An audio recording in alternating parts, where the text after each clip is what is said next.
Welcome to Harmony Talk, a podcast about dreamers and doers from every walk of life: sports, business, culture, and entertainment, social impact, and more. This podcast is brought to you by A.M. Skyer, a third-generation family insurance business started in 1920. I'm your host, Lisa Champeau. Today's guest is Dan Micciche, the current music director and conductor of the very popular and long-running show Wicked on Broadway. Dan has actually been with the show for more than 9 years, including participation in national and international tours. As part of the music team, he is an integral member of the casting process, and we'll get to that shortly.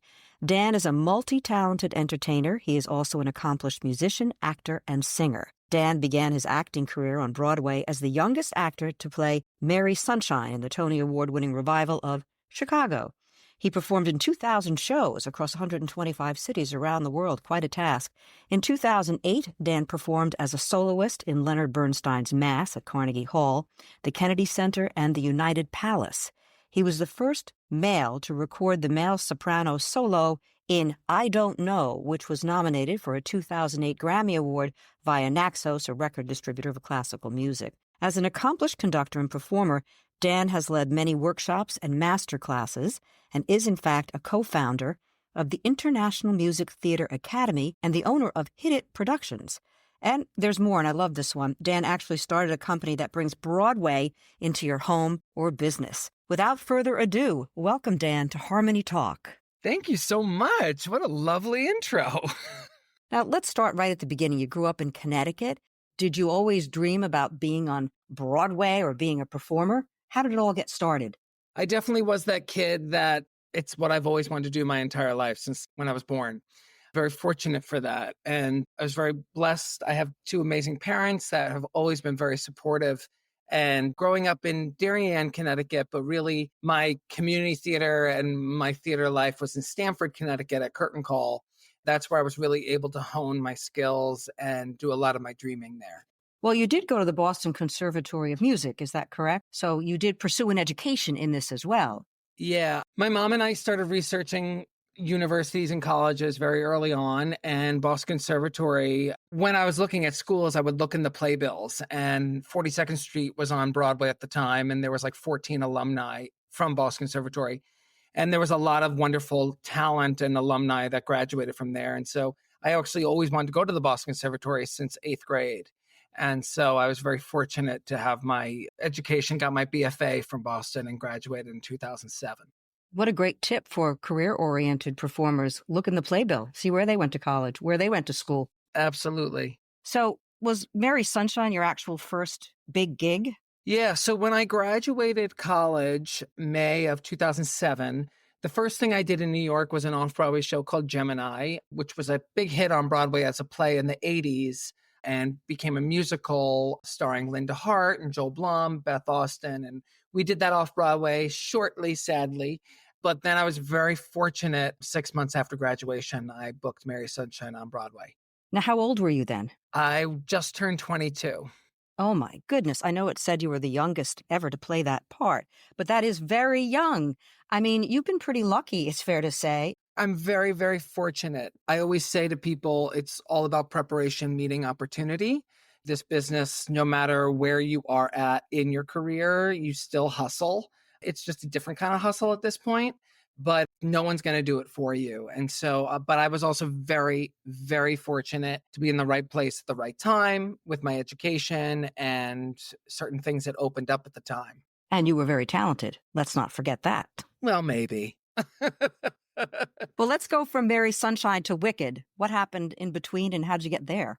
Yeah. So I was with Chicago for 6 years. I ended up doing it all around the world, as well as back to the Broadway company 9 different times. About 3 years into my run at Chicago, I started assisting Adam Guettel, who wrote Light in the Piazza and Floyd Collins. And his grandfather is, a little person named Richard Rodgers. Yeah, little big person, yeah. Yeah, exactly. And so he was looking for a pianist in New York for classes that he taught. I was always a big fan of Adam Guettel. And so I auditioned for him and he hired me as his pianist in the city. And he was the first person to really be like, you should become a music director for the rest of your life. And I really wanted to.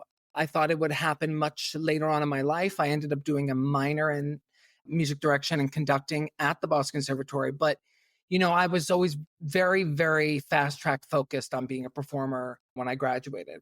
And when Adam had that belief in me, I really was like, well, if you think I'm talented, then maybe I am. He was able to put me in front of a bunch of different people that gave me the time of day, because at that time, a lot of people just viewed me as Mary Sunshine in Chicago, and I was this actor and not part of the club. And I started playing anywhere I could. I played auditions, I played cabarets downtown at 54 Below. And when you say play, did you mean play the piano? yes, play the piano and conducted small little bands and this and that. And I've always been a vocal coach for actors. When I started coaching actors, especially men that were my type, going in for roles, the same roles that I was going in for, I realized that I was able to get them to a place, both musically and emotionally, a better place than I could get myself as an actor. And I found that very rewarding. And also, I saw a lot of music directors that were wonderful, but didn't understand just the life in the orchestra, but also the life on stage doing 8 shows a week and what physical and mental, emotional demand that takes. And so I was like, I would love to be that middleman, that communicator between those two worlds. Long story short, a friend of mine at the time was one of the conductors of the national tour of Wicked. And he's like, hey, I'll let the team know about you. And here's the score. Just start practicing it. And they could call tomorrow, they can call in 6 months, they can call in a couple of years. And so I started practicing the score every single day. And I ran into Stephen Arimas, who is the supervisor of Wicked. I ran into him on 9th Avenue one night and I said, hi, I'm Dan Micciche. I'm that Mary Sunshine in Chicago and I'm friends with so-and-so. I would love to play for you sometime. And he called me the next morning. I was prepared and I played the entire score for him. And he offered me a job to go out on the national tour as a pianist in 2 weeks.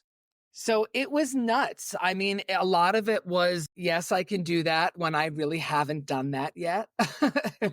That I think is a lot of a key to this business, as well as any kind of success, is, you have to know your strengths and weaknesses, but also to be able to take that jump when someone asks you and you might not know everything about it, but yes, I can do that.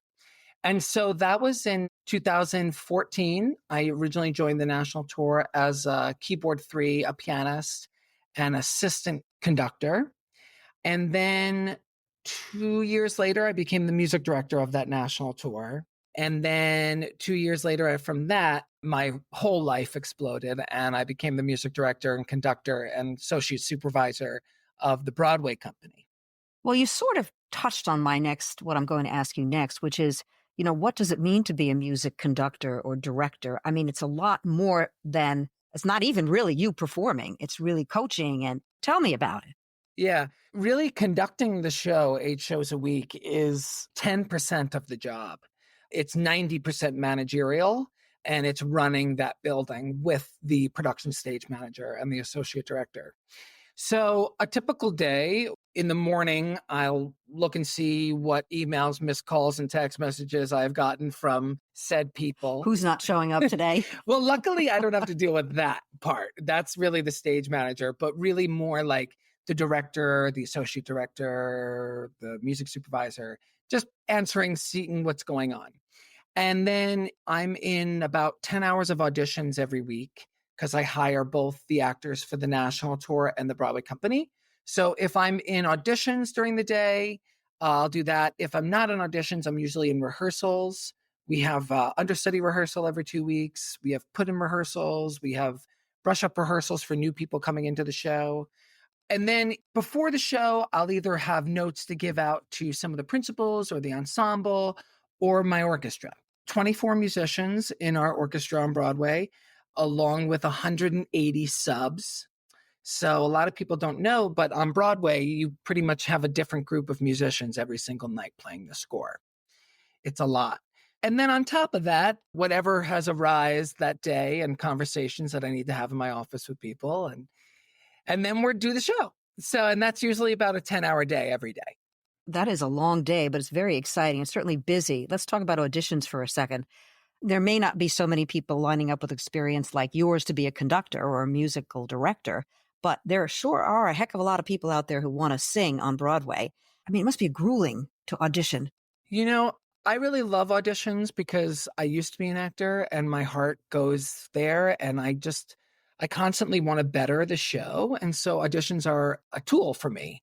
Yes, there are many days where I see 500 people in 8 hours and it's a lot. At this point of auditioning tens of thousands of people, I really kind of know at least 50% by the second they walk into the room, by their energy and confidence. And then vocally, I can tell in about 2 bars of music. So do you hear them out, though, or you just say thank you very much? Like, do I sing every single person? Yes, absolutely. But with open calls, they have 8 bars, which is about 40 seconds of music.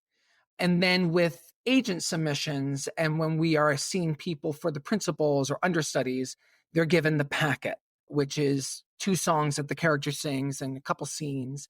And that's usually like an 8 to 10 minute audition. And if I'm interested, I'll give them notes and we will work on it and see how they handle direction. But so many things go into the factoring of that. A lot of it is first impressions of people owning themselves. People really need to realize that an audition is a job interview. But it's also needs to be balanced with we're meeting for coffee in a way. Like it needs to be that professional. A little bit conversational, right, but professional. Exactly. That real of a person. Like I don't want to see like a fake put on professional. So it's all different things. And then everyone knows everyone in this business. So, as we get down closer to callbacks, I do my due diligence of like, hey, how was that working with that person? Everyone talks. And when these actors come in, do they come in already prepared to do, say, Elphaba or Glinda, or do you say, I'd like you to do this or that? For open calls, they just come in and they sing their prepared song, and that's that. I will then put them in a file. Since we're a long running show, thankfully, we have files that if I'm interested in someone, I'll see them in 6 months. I'll see them in a year. Not every show has that luxury. And so then when we start to see Elphaba and Glinda and Fiyero and Bach and Nessa and all those people, we'll have days. Like we had just had a bunch of Glinda days where we will call in Glindas that the casting director wants to see and that actresses that I've wanted to see over the last like 6 months. And there's many a times where I'll be out seeing someone's concert or all different places, or I've seen someone online and I'll tell the casting director, hey, I really like this person. Let's see them in the audition room. Well, correct me if I'm wrong. Is Donna McKechnie in the show now? Oh, yes. Well, my girl. Well, did she have to audition? Donna McKechnie from Chorus Line? No. Okay. Okay. That's what I thought. No, the legend herself. No. Donna was an offer and we are so grateful that she said yes. She is everything that you would want your idol to be. She is a class act. Great. That's wonderful to hear. Now, you said the orchestra changes somewhat every night, but you're doing the same score every night, night after night. You've been doing it for many, many years. What kinds of notes do you give to say that are different from, say, last night or going forward? At that caliber, when you're looking for subs as musicians, when the chair holder subs out, there's no audition. The sub learns the book on their own time, and their audition is their first show. So it's quite nerve-wracking, but certain notes is play more on the stick, don't play behind the stick. Not so much wrong notes and stuff, but less vibrato here. You're playing behind here. You're playing ahead here. Listen more with your section, those kind of things. Now, I love the score myself personally. And while I was waiting for this interview to begin, I was sort of singing Defying Gravity. But forgive me for saying this, but you're not bored with doing the same thing night after night after night. How do you refresh that interest? Well, Wicked is a massive show, which is crazy to think about. After all these years, there's still things to fix every night. Because there's so many different people. There's so many different principals that are coming in. There's different subs that are coming in. But you have your image. You know what you want, and that has a lot to do with it. Right. I know what I want. I know what I need to hear. I know what the director wants. I know what the choreographer wants. I know what Steven Schwartz wants. It's all those different things. And so a lot of it is, last night I had to deal with some sound issues. So I deal with the sound board operator and head of sound. I had to deal with one of my actors was not feeling well. So we wanted to talk about how we're going to handle some parts of the song. I mean, last night was the 21st anniversary of Wicked, so that's always a fun performance to conduct. It's just absolutely fascinating. Yeah, it's just wild 21 years later, and it's the biggest hit on Broadway. But there are days where it's like, okay, we're going to do this, we're going to do that. And then there's days where it's like more things to work on and maintain. But then there's wonderful days that are just like, we're just doing Wicked on Broadway, and it's great. Have you had a show where you just went, wow, everything was absolutely perfect tonight? Well, I'm a perfectionist, which my husband proceeded to tell me, which was news to me about 2 years ago. uh, but yes, at the root of it, yes, there has been shows. All right. We don't want to hurt any feelings. It's okay. Yes. There are many days where I'm like, that was a great show. Wonderful. And you mentioned earlier that you've been very lucky in your career. I guess you never actually had to wait tables or be a barista. I am very fortunate, and I know how grateful and lucky I am. When I was going in and out of Chicago or, and still like we'll get to, I have a production company on top of running Wicked every night. I would always, when work was slower or when I was in and out of Chicago, I was always a vocal coach. So when I needed extra money, I would coach singers, and I still coach singers. And so that's where I was able to make a side hustle. But yeah, I'm very, very fortunate. No waiting tables. I would be fired the second I walked into a restaurant. I would absolutely be fired. During COVID, when theaters went dark, I understand you did have to take a job teaching high school. And you had some funny stories from that period. Why don't you share some of those with us? Wow, you did your research. Oh, yes. That was a real time. It was middle school, 6th and 7th and 8th grade. I took it because, we just moved to Connecticut 12 days before the world shut down, which was a blessing, but absolutely terrifying to have this mortgage and my New York mortgage without my job. And it's not like I could coach people in person. No one was seeing anyone. And it was right before the internet blew up where like everyone started teaching, and I ended up teaching all around the world online. But yeah, the superintendent in Westport called me and were like, hey, this is a long shot, but would you want to teach middle school, 6th, 7th, and 8th grade choir? And I was like, yeah. And they were like, really? And I was like, can I do whatever I want? Like, I don't have to like follow anyone else's curriculum. They're like, yep, you can do whatever you want. And so I was like, let me give you 4 weeks. I'll do it for 4 weeks, and then we'll reassess where I'm at. I mean, everyone was hanging on for dear life. So not to make light of that. No, it was a tough time. It was a tough time. They needed a lot of teachers. And so I came in the first day and everyone's in masks. I had 300 students, 150 in person and 150 online. And any teachers out there listening, God bless you, because I did not even understand how to work that program online. I said, listen, we're all wearing masks. I know you don't want to sing. This is a weird time. So we'll sing a little bit, but I think I want to teach you all about all different styles of music and have a lot of my famous friends Zoom in from the Disney Channel and Broadway and singers. And so that's what we did. We learned about Patti LaBelle. We learned about rappers. We learned about Leonard Bernstein. We learned about the London Symphony. We learned about the New York Phil. We learned about Tina Turner. What an education for these kids. What an education. It was amazing. And my teacher friends always laugh at me because, of course, like emotional Dan would then like have like real conversations with these kids. And I'd be like, how is everyone doing today? And I was like, no, really, how is everyone doing today?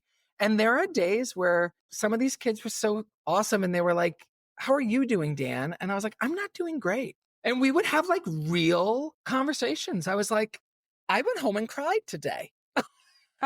Oh, wow. Well, It of was course, real. COVID, it was again, a difficult time for so many Yeah, people. But these kids, do they know who Leonard Bernstein was?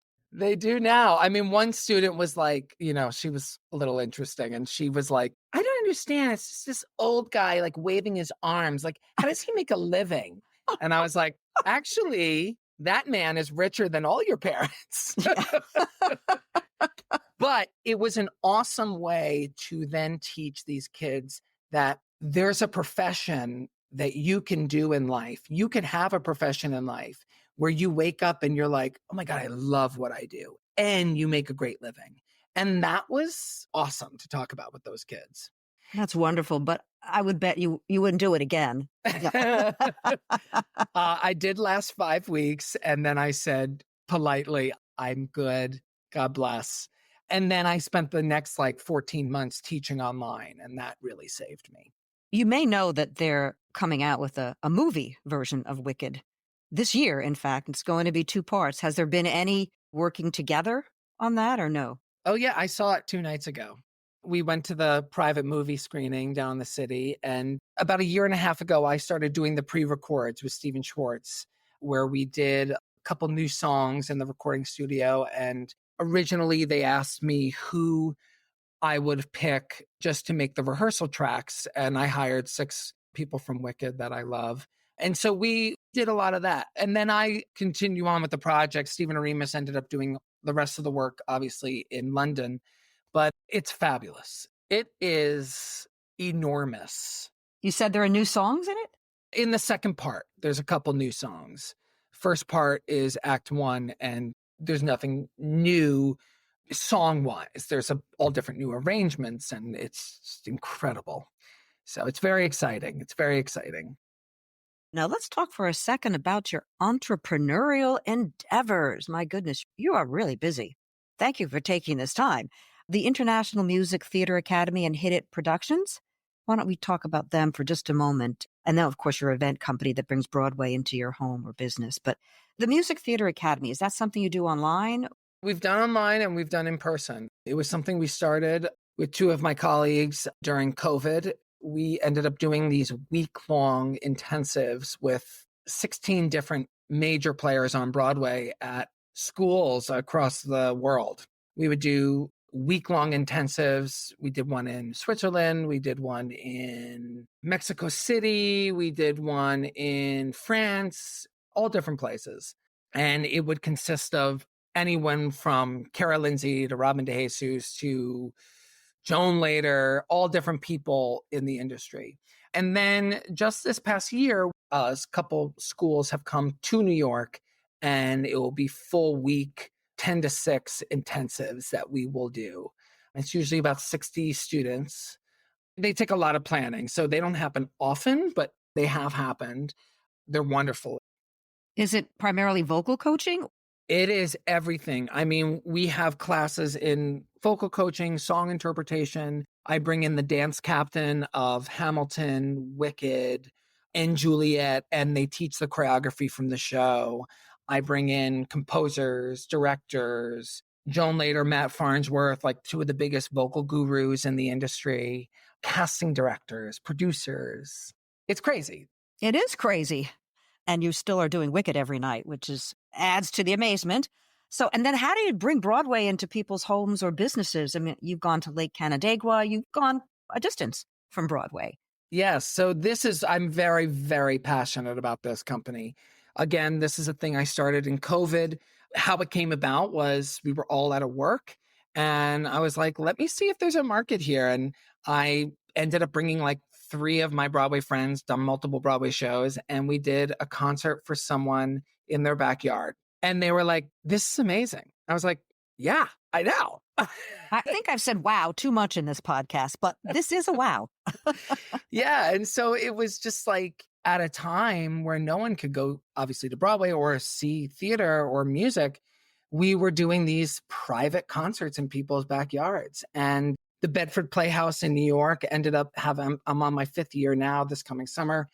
We do a Broadway series and I bring up all of my different friends and we do concerts in the park there.